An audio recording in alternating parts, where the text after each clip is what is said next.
Hey guys, welcome to a brand new video to the channel. So with all of the relics now being announced and explained on what they're going to do, I was waiting for Jagex to drop on as a news post the full layout of what tiers each relic are going to be. However, they have not done that as of yet. It's sort of 10 past 5 now and they've not released it.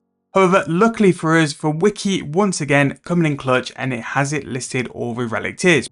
So I'm going to go through and we'll have a bit of a look through all the tiers of the relics. We can spot out some of the ones which are going to be like choices for me possibly. But I'll definitely do a video on Sunday just rounding up what my full plan is. Both relics, blessings, and then maybe even regions, or I might make that a little bit of a video because I think the regions have a lot more to talk about anyway. Now, if you guys have enjoyed all of these leagues releases and all the videos we've done covering content, please make sure to hit that subscription button. Please like the video as well.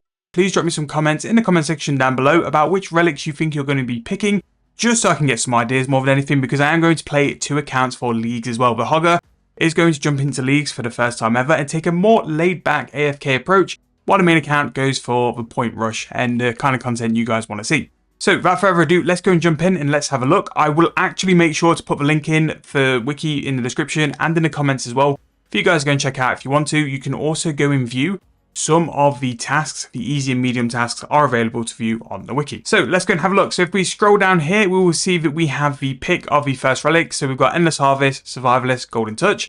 Now at the minute with the gameplay, the Hogger's going to do Endless Harvest. In the main account, I'm kind of hopping between Survivalist. Golden Touch as well is kind of tempting me on the main account just because it solves the cash problem quite early on, which is a big thing really. But also like for the main account, Endless Harvest could be nice while I'm editing videos. So I'm not quite sure on that first one yet. I think either one, any options you take is very, very good.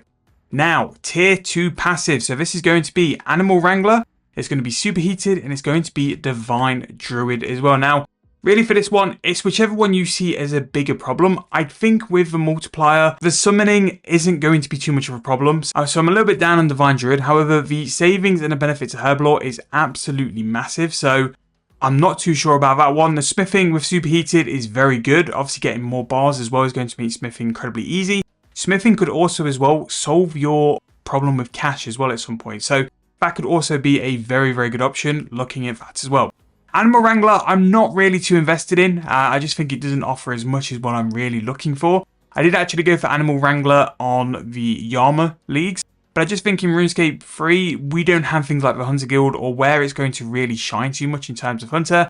Yes, Big Game Hunter will be incredibly nice to have that perk, but I don't think you're really going to do that much Big Game Hunter because things like Dragonmatics, you can go and find alternatives, and I don't think that Masterwork's really going to be that important. So for me, the ones I'd be looking for would be Superheated and Divine Druid. Tier 3, so this is going to be Nature's Network. It's going to be Assassin's Insight and Voidwaker. This is going to be more the teleporting ones with a little bit of benefits from it as well. I do think that Voidwaker is very good, but the Nature's Network, going to Fairy Mushrooms, Spirit Trees, Fairy Rings, Farming Patches can be nice as well, very unique.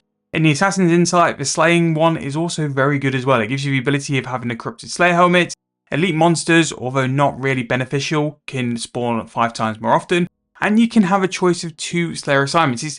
It kind of depends really if I'm going to take the skilling view or the combat view. So for the main account, probably Assassin's Insight because Slayer is quite fundamental to the whole combat side.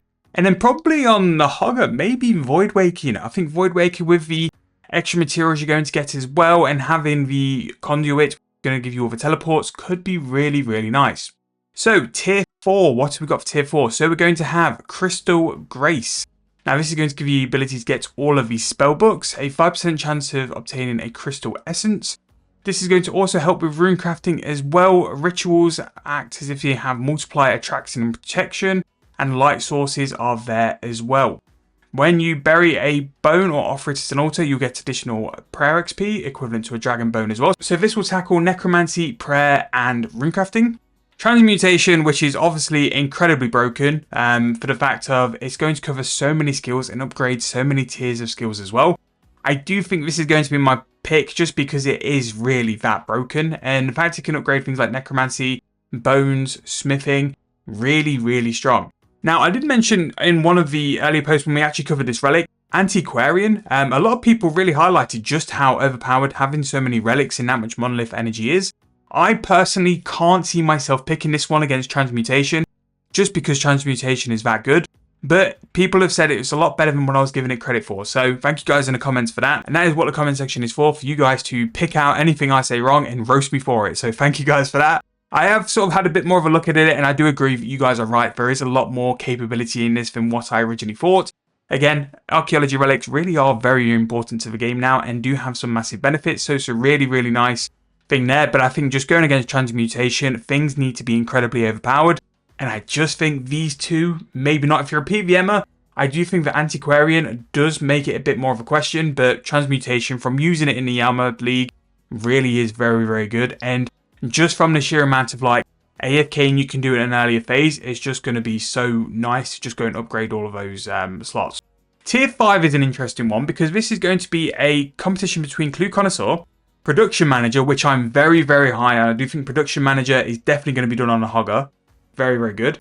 Then also Devout, which is essentially the Banker's Note. Now, I think Devout's going to be very important if you're not going to take like runecrafting relics earlier on to basically knock off runecrafting, because you can just go with Note of Pure Essence and go and do that as well. And I think Devout is a very, very strong one.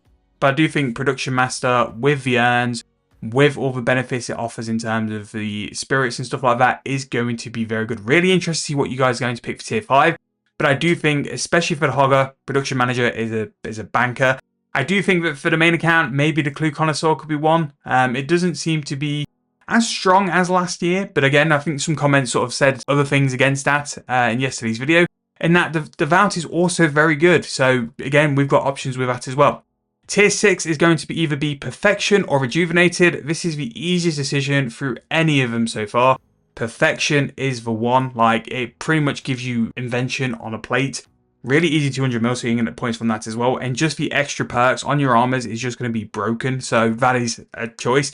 If you are planning on picking Rejuvenated though, let me know what you can pick for instead, because I just can't see any previous tier of Relic beating Perfection. Like, that is pretty much made that Rejuvenated not even warranted. But again, let me know in the comment section down below what you think. And then finally for the tier 7, we have the Infernal Fire, the Naragi Edict, and the Icenic Faith. Now, for me, I do think that the Faith is quite important. Having the ability for 100% protection prayers as well as the soul split on top is incredibly good. Especially like trying to learn some high tier bosses, which I'm hoping to do actually over this league. The main account definitely going to be jumping into the combat side and hopefully really having a positive experience from it and picking up some tips on how to do things as well. The Naragi effect is very good and will tie in quite nicely with a lot of the blessings. That's why I think this could be a pick for tier 7.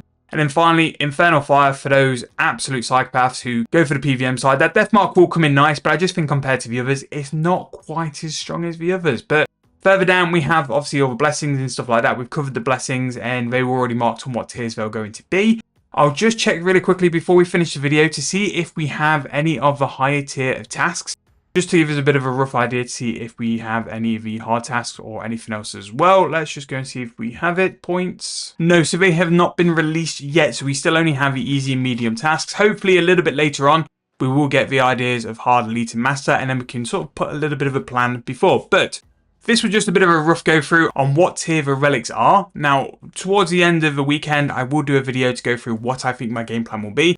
I just kind of want to spend a little bit of time of going through and see which ones can link quite nicely together. But I do think the way things are balanced now you've seen them all together, it makes sense like what tiers things are in as well. And I do think like compared to last year, things are a lot more balanced. There's a lot more options. There's a lot more reasons to go and choose different things compared to last year. There's a few which I think are just absolute bankers. Like, I do think a lot of people will pick Transmutation, and quite rightly so. It's a very, very good one. And Perfection is, yeah, that's just got to be one people pick because it just makes invention so easy. However, that is just what I think. Let me know in the comment section down below what you guys think as well. During the weekend, we will push out a lot of videos about my plans going forward, what I think to areas, what I think to relics and stuff like that as well. So if you're looking forward to it, make sure to hit that subscribe button. Please like the video if you enjoyed, and I'll see you guys very soon in the next one.